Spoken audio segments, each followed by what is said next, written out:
Hello പ്രിയപ്പെട്ടവരെ, ഇപ്പോൾ മിക്കവാറും എല്ലാ ആളുകളുടെ വീട്ടിലും ആവശ്യത്തിന് കുറ്റിക്കുരുമുളക് ഉണ്ടായിരിക്കുമല്ലോ. കുറ്റിക്കുരുമുളക് വളർന്ന് ആകെ പന്തലിച്ച് വൃത്തികേട് ആയ രീതിയിലും അതുപോലെ ആവശ്യത്തിന് കായ്ക്കാത്ത പ്രശ്നങ്ങളും കണ്ടുവരാം. ഈ രണ്ട് പ്രശ്നത്തിനൊരു പരിഹാരം എന്ന നിലയിൽ ഈ കുറ്റിക്കുരുമുളകിൽ നിന്നും പുറത്തേക്ക് വളർന്ന് പോലെയുള്ള വി ഷേപ്പിലുള്ള തൈയിൻ്റെ കമ്പുകൾ നമ്മൾ വെട്ടി മാറ്റിയെടുത്തതിന് ശേഷം കറ്റാർ വാഴ ജെല്ലൊക്കെ തേച്ച് മാറ്റി കുഴിച്ചിട്ട് കഴിഞ്ഞാൽ നമുക്ക് പുതിയ തൈകളും സൃഷ്ടിച്ചെടുക്കാം. അതുപോലെ നമ്മൾ വെട്ടിക്കൊടുത്ത സ്ഥലത്ത് പുതിയ നാമ്പുകൾ വന്ന് അവിടെ പുതിയ കുരുമുളക് ഉണ്ടാക്കിയെടുക്കാം.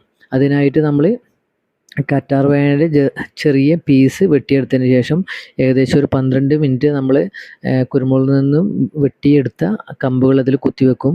അതിനുശേഷം നമ്മൾ തയ്യാറാക്കിയ ചാണകപ്പൊടിയും ചകിരിച്ചോറും മണ്ണും പാടെ ഉള്ള കവറിലേക്ക് മാറ്റി നടുകയാണ് ചെയ്യേണ്ടത്. ഇങ്ങനെ ചെയ്തിട്ട് 2 ആഴ്ച കഴിഞ്ഞ് കഴിഞ്ഞാൽ ഇത് തണലത്തിൽ നിന്നും ഏകദേശം ഒരു വെയിൽ കിട്ടുന്ന അവസ്ഥയിലേക്ക് മാറ്റി വെക്കേണ്ടതാണ്.